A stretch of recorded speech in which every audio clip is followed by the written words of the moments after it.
Hello everyone, welcome to Bloom Lessons. In this tutorial, we are going to review a tip on how to manage a list of parameters securely on AWS using Terraform infrastructure as code. You'll learn how to handle both secret and unsecret parameters in large numbers using a reusable model that is relevant for huge projects with a lot of parameters. Take, for instance, a mix of secret and unsecret parameters that need to be shared across AWS resources. AWS Parameter Store, which can be found under the AWS Systems Manager Service Console, allows you to centrally manage these parameters in a way that they can easily be updated. This technique can be used for large projects that handle multiple cloud resources that span across multiple environments and that require shared parameters across these categories. The ability to integrate AWS Parameter Store across most of the AWS services such as Code Build, ECS, EKS, and others makes it an important service for proper management of environment variables and parameters. Let's dive in. Before you get started, create an empty folder, maybe on your desktop or any location in your system, and then open it in the code editor of your choice. In this case, I created a folder on the desktop named parameters. Once you open your folder in a text editor, we can move on and create the first file, which is versions.tf. This file will define our required providers and their versions. The first provider will be the AWS provider from HashiCorp/AWS, and it will be version 5.60.0. You can use any version that you prefer. This was the latest version during the recording of this video. Then I will create the second file, which is providers.tf. The reason why I like dividing each aspect of the Terraform setup into different files is to make sure that they are easily manageable, and also you can easily know where your providers are and also where your versions are for the providers. So under providers, we'll only have the default provider, and that will be the one that will be using our region that will be supplied via the variables. This will be our default provider for AWS resources that will be provisioned using this setup. You can add additional providers. Let's say you need to deploy across different regions. So for the main region, you can use the default provider. And then if you have a second provider, you can use another variable, let's say AWS region 2. And then you must give this second provider an alias. So you can call it region 2.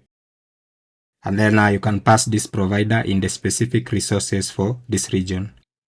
The next file we'll be creating will be the variables.tf, which will carry the variables for this project. We'll require several variables as follows.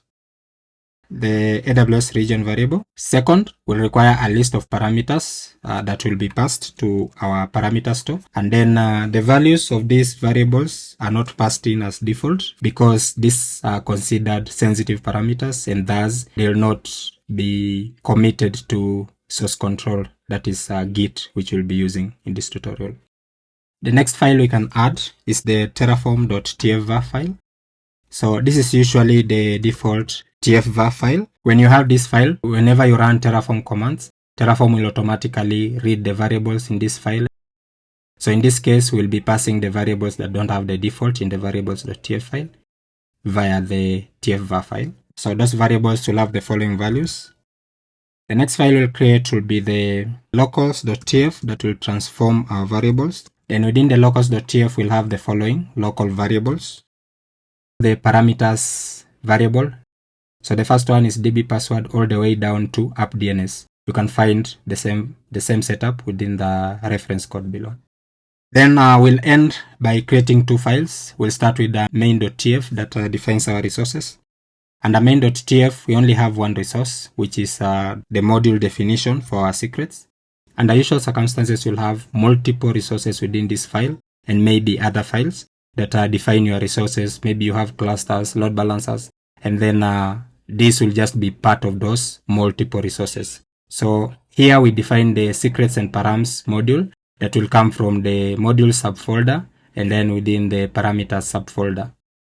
We haven't created this yet. We'll do it next. This module will take in the list of parameters that we've transformed in the local variables, and then it will also take in the project tags that will be passed in on each individual parameter that will be created.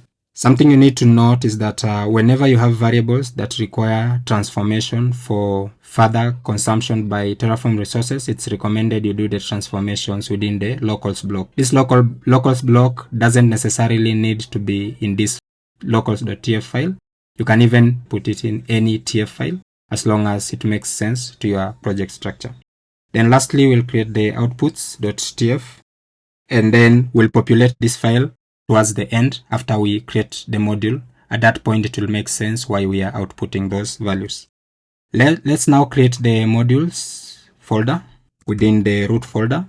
And then within the modules folder, we need to create the parameters subfolder. You can close other files. And then within the parameters subfolder, we create the first file, which will be the variables.tf file. The variables.tf file will contain the following: a list of parameters, and then it will also contain a map of tags. So here we have the list of objects, and down here we also have a map of strings. Now here, our object has the same data type across its keys. In this case, we can easily substitute this object with a map. A map in Terraform must have the same data type across each key within it. So in this case, the following will be valid. So it will be a list of map of strings. Now, the object data type allows you to define complex variable types. In this case, you'll have an object that has string, maybe number, and then followed by Boolean. So once we have this variables file, we can create the main.tf file. And in the main.tf, we only have one resource that will be managing parameters, and that's the AWS SSM parameter resource. And under this resource, we are using the count directive to loop through the number of parameters that we are passing in. Remember, the parameters are coming in as a list. So this function length will get the number of parameters within this list. And this directive count will loop through that list while creating each resource for each loop. So here we are referring to the name at the current index of the count directive, the type at the current index, and also value at the current index. And then lastly, we'll reuse the tags per resource. You can even get creative. You can make your tags more unique by using the map function merge, which will basically merge two maps together to form one map. So since we have a map of strings here, we can add another map before it. Within this map, we can add the values as follows. And now we'll have a complete tag that has the name and also the tags that came from the parent module. Once you define the main.tf, let's create the outputs.tf. Within the outputs.tf, we'll have the following content. It will only be one output that outputs all the parameters. And now within this output, we are just looping through the list of resources that was created by count, picking each item and then transforming it as follows. For each item, we are returning the name as the key of that item, and then this key will point to name and ARN of that resource. Once you have this, you have the option of adding the provider version within your modules. So in this case, we can just add the same one as the one we defined here and then save the file. We can close all files. Then now we can go back to our root folder. Within the root folder, open the outputs.tf, and then we'll add the following content to just output our variables. So the first output returns all the parameters in a list. The second output shows you how you can access a single parameter.